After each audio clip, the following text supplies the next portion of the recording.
In this episode, Golden and I discuss the Netflix animated anthology Love, Death, and Robots, Season 2. Full speed ahead. The Omega Beam. Full power.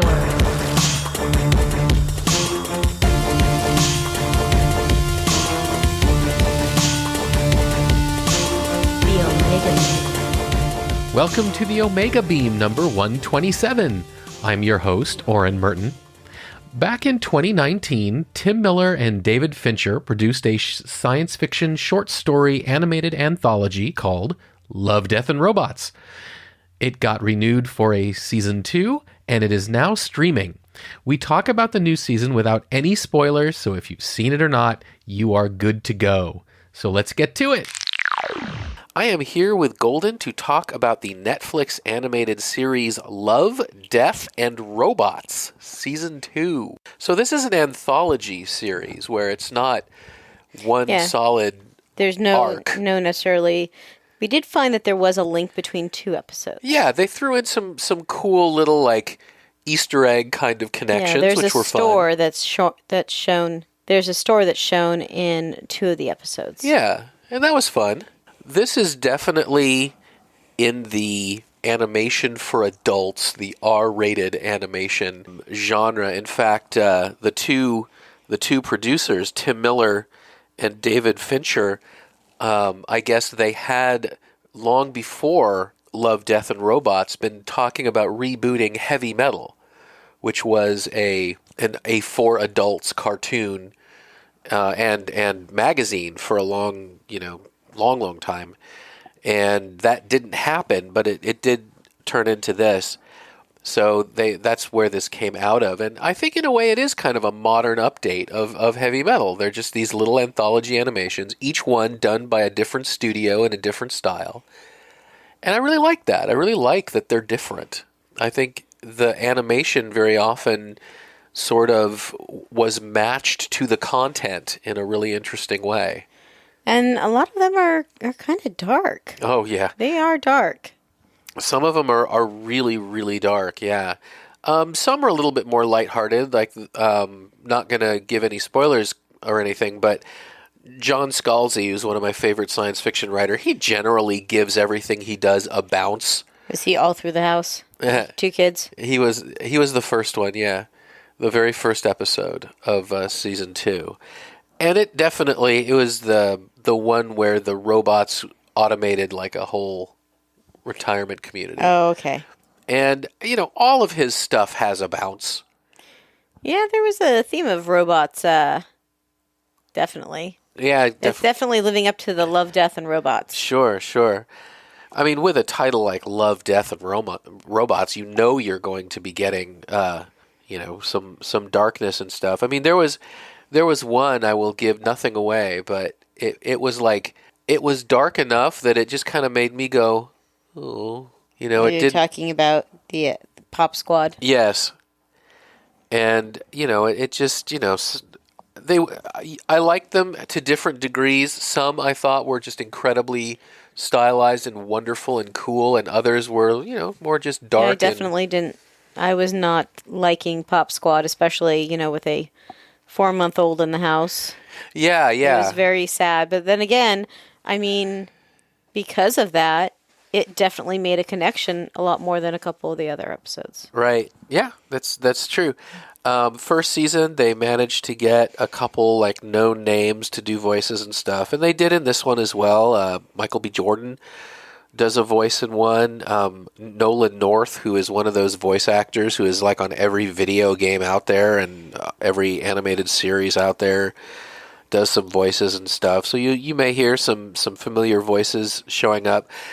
This anthology, rather than having a team of writers coming up with anthology stories, they are, I believe, all adapted from existing stories by successful and well-respected, and in some cases beloved science fiction writers who won Hugos and generally things like that. I mean, I mentioned John Scalzi, but there's others. There's J.G. Ballard and the one who won recently a Hugo, whose name I can't pronounce and I won't even try, but Paolo something. And the stories themselves are often deeper than you might expect from a what may only be 7-minute animated short. It's like, I think the longest one was about 14 minutes. No, I think the longest single one was 18 minutes, but 18. that was not the norm. Most were shorter. But I think that's good. You kind of get in and get out. And I've said repeatedly that... Yeah, the shortest is 7 minutes. There's a couple episodes that are 18 minutes. The other ones run between 11 and 13. Yeah. And I've said repeatedly, excessive gore is not my thing, although it bothers me less in animation. I think that this season wasn't quite as gory as season 1, but it still has, a lot more blood than you're going to find on a network animated show. I like how the second episode, Ice, was very stylized. Yes. It's extremely stylized. I just love that Mm-hmm. I love that each episode has their own animation style. You were talking about this. Yeah.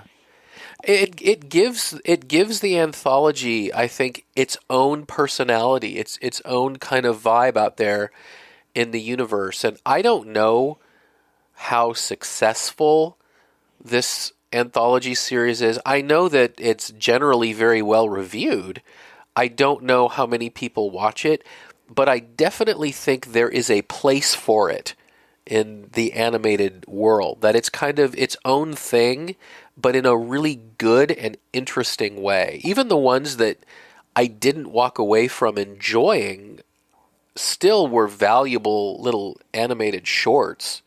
There's nothing here that's just a total loser where you just watched it and went like, why did they do this? There's only 8 too. There's 8 shorts, so the entire season is not a huge investment of time. I mean, we watched it over a few days, I think.